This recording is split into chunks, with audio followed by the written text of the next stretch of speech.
In today's video, we're going to be talking about the different stages of your customer journey, and we're going to be going over the stage within your customer journey map that most businesses miss. Let's take a look.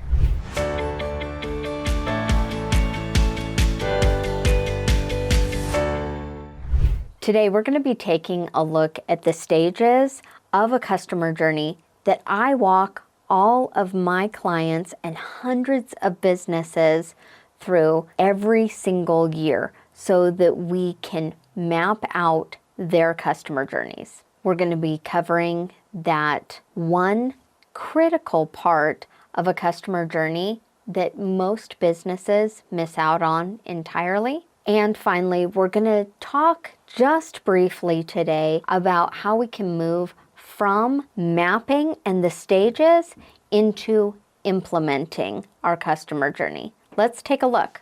Most customer journey maps that you're going to pull up online are going to look similar to this. So on a traditional customer journey, what you're going to see is an awareness stage, a consideration stage, a purchase stage, a retention stage, and possibly a fifth optional stage, which is advocacy. Within my framework that I like to use here, what we generally focus on is we're going to be focusing on our advertising channels and delineating the difference between our advertising efforts, our marketing efforts, our sales efforts, our fulfillment efforts, and the bonus column that most businesses skip is the internal processes. The reason that I like to frame my customer journey in this way is it helps to give me a good perspective of the different systems and processes that I can use in order to accomplish the goal of that specific thing. Let me give you an example here. If we are talking about, I want to sell this coaching product over here for $5,000, and it comes with 5 coaching sessions and some online work and a coaching group, that's fantastic.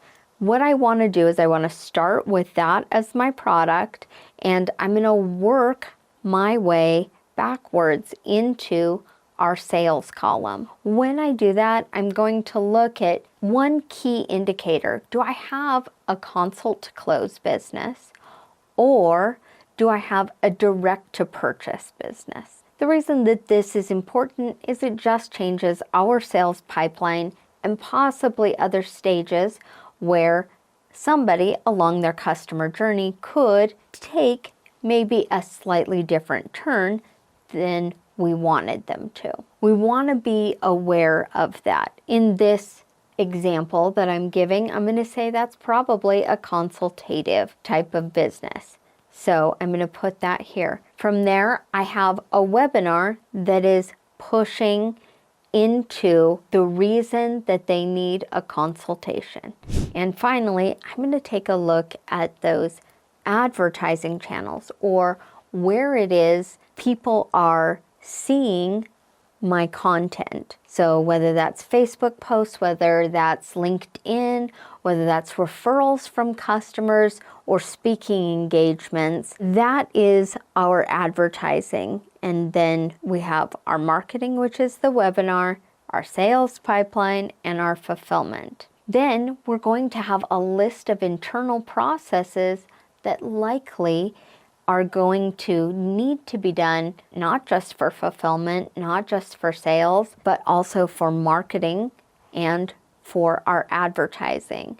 So again, we always want to keep that final column in mind, and it is such a critical part of our customer journey that we don't want to overlook it. All right, so as you go through and map out that customer journey, I think that it would be very good to take a look at how we're going to go about implementing this customer journey. So that's where we get into our 3 stages of implementation.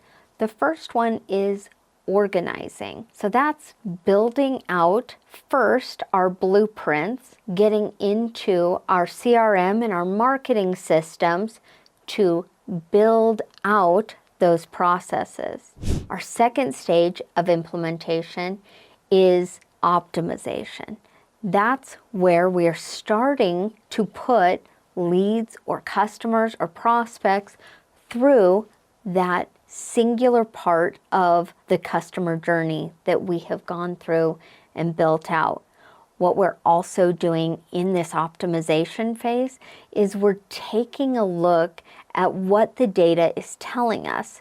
We're getting feedback and we're taking a look at specific metrics based on whatever part of the customer journey that we are looking at. And we're trying to make that process improved.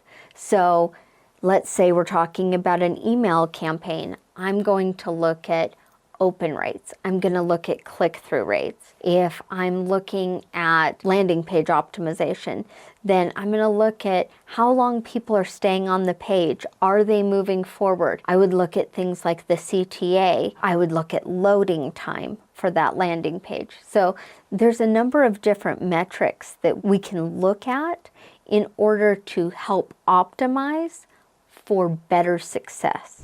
The final stage of implementation is customization. Now, when I say customization, this doesn't mean that I'm just putting, whatever I want together and putting it out there and it's always going to be a success. But rather, through optimization, I've been able to find those repeatable processes that have predictable results that I can then make adjustments to, either for other products on my customer journey or as I look at an ascension path for my customers. They've become customers. How do I make them repeat customers? How do I help them solve their next problem? These are some of the things that I take a look at as I'm going through and implementing a specific strategy and part of a customer journey. If you're ready to take a significantly deeper dive